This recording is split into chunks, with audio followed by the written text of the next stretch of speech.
Salut, bande de trous de balles. J'espère que ça va.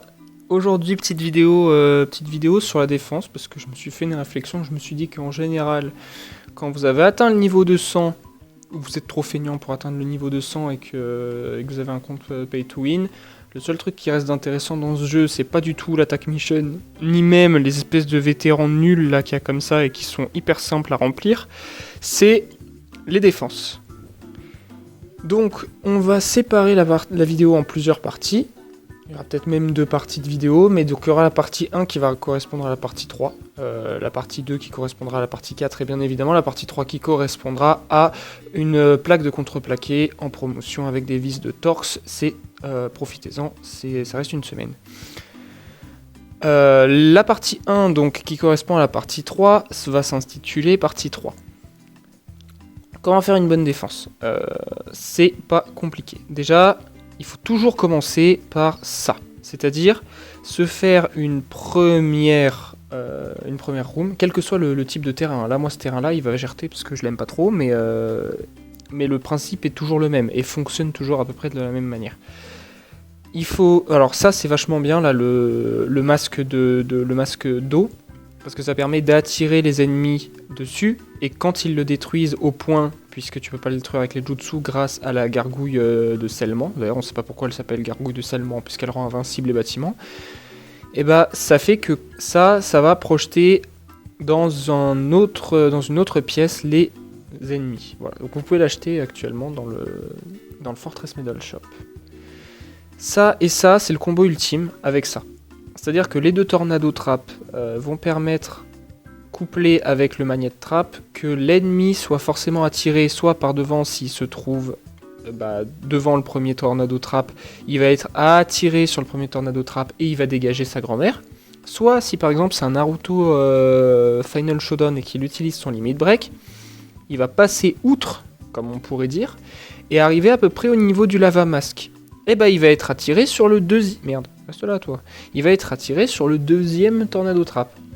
Donc ça déjà, ça veut dire que la team de l'ennemi, elle est split, forcément. Et c'est plutôt pas mal, parce que ça vous permettra d'avoir plus de chances de gagner et de faire perdre du temps. Maintenant, la deuxième chose à savoir, c'est que pour split une équipe, il faut faire ça, mais split une équipe c'est bien, mais si derrière vous n'allez pas tuer les supports, ça sert pas à grand chose.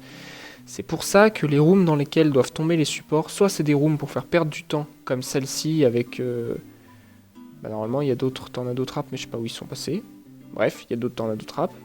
Donc ça c'est les petits ninjas de merde qui vont faire perdre du temps, parce que s'ils tombent par là, ils vont rester bloqués ici, ils vont jamais aller rejoindre leur main. Et ça c'est pareil, c'est des pièces pour faire perdre du temps. Soit ils tombent dans une pièce avec un défenseur comme Boruto, ou comme Madara, et je les ai pas choisis au hasard. En fait, Boruto et Madara, ça va être des persos qui vont avoir un limit break, comme celui-ci, dont l'effet va être réduit le temps d'immunité des ennemis. C'est-à-dire que la petite immunité que vous avez autour de vous, qui vous permet de ne pas vous prendre le scellement, la paralysie ou les debuffs, et ça va être enlevé sur les supports, ça va leur permettre de crever plus vite le temps que le main arrive.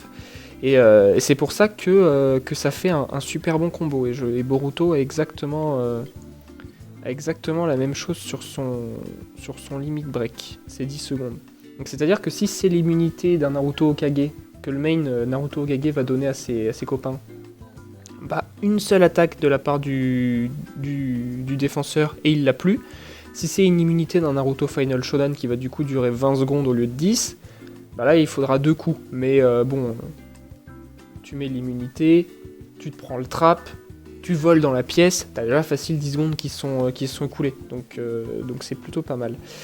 Cette pièce, c'est celle dont je suis la moins sûr parce qu'elle est en test. Donc de toute manière, je vous ai dit, je vais changer de base parce que celle-là elle me satisfait pas, mais elle est pas dégueu non plus. Là ça c'est pour redirect, mais on connaît un peu la strat. Si vous avez vu les vidéos de Syndicate un peu, vous le savez. Alors je suis désolé, mais en fait je sirote un peu à côté en même temps mon milkshake parce qu'il faudrait pas qu'il refroidisse, enfin non, qu'il se réchauffe, Si vous n'êtes pas content, c'est à peu près pareil. Petite room ici de redirect aussi avec Danzo. Bon, Danzo, le but c'est qu'il ait le temps de mettre ça. Donc ça c'est pour qu'il gagne de la défense. Bon, Danzo, on veut qu'il court partout et qu'il utilise son Sharingan et qu'il soit invincible. Donc il n'y a pas grand chose à dire pour Danzo. Pour Danzo, on peut aussi le mettre tout au fond de la room et mettre des pièges un peu partout tout autour pour que ce soit chiant. Mais surtout, là, ce qu'il y a à savoir en ce moment avec la méta actuelle, c'est ça. C'est que Momoshiki, c'est peut-être le meilleur personnage à utiliser en réanimation. Actuellement, avec le boost, vous pouvez le mettre en fond de map comme ça. Parce que s'il y a un Sasuke Final Showdown qui arrive, qui se met à l'entrée, là, juste ici, je peux pas zoomer? Ah, merde, juste ici. Qu'il utilise son ulti et qui met la boule de feu, Momoshiki, il va tanker, en fait, tout ça. Parce que c'est un perso qui a pas mal de vie quand il est bien monté. Et surtout, il est boosté. Donc il y a moyen qu'il utilise son ulti qui est quasiment full room. Ça m'est déjà arrivé en AM, c'est pour ça que je vous dis que ça marche. Et surtout, bah là vous voyez c'est un terrain qui est assez bien foutu, c'est-à-dire que là il y a le magnet trap qui va en cas de set-off trap de l'adversaire le tirer contre ce tornado trap et le faire voler dans toute la pièce. Ça c'est pareil, c'est en cas de limit break de Naruto Final Showdown, parce qu'il y en a qui rentrent comme ça. Dans les coins, toujours, parce que les gens ont tendance à courir dans ces coins-là. Et voilà, et ouais, Momoshiki, extraordinaire en réanimation. Alors je vous dis, je vais changer de base, donc effectivement il sera plus comme ça dans ma prochaine base. Mais ouais, ça reste à peu près le même concept, c'est-à-dire que soit vous le mettez à l'entrée avec des protections, soit vous le mettez en fin de map avec des trucs pour faire voler l'ennemi, ça marche bien. Final Room, si vous avez le duo Sakura et Boruto, c'est incroyable. C'est vraiment le feu parce que ça permet d'éviter tout gate crash de l'adversaire. Donc c'est vraiment pas mal. J'ai mis Kawaki pour faire un équilibre. Honnêtement, c'est plus pour faire un équilibre qu'autre chose parce que Kawaki, il a un limit break qui va enlever pareil de 10 secondes l'immunité de l'ennemi. Donc ça permet de tuer plus vite. Sachant que normalement Sakura, elle est censée en break 2... moi elle l'a pas, hein. Enlève combien de temps peut être invincible l'ennemi, mais moi, sinon ce serait pas mal. Et Boruto, c'est pareil, moi je l'ai limite break 1, j'ai trop le seum. Mais ça va changer, j'imagine, avec le prochain summon. Et ouais, ça permet d'enlever de l'invincibilité à l'ennemi, et c'est vraiment top. C'est vraiment top, sachant qu'en plus, il augmente le cooldown time de l'ennemi, et ça, c'est vraiment le jutsu le plus intéressant après l'avoir protégé du gate crash. Pour ceux qui se posent la question, Sasuke Final Showdown, hein, très sous-coté en Final Room. Parce que beaucoup d'invincibilité, beaucoup de dégâts. Build comme ça, il est pas dégueu du tout. Donc ouais, ce Sasuke très très très très chaud. Voilà, donc ça c'était les basiques de la défense. Hein. Toujours, faut faire en sorte de faire perdre le plus de temps possible à l'ennemi.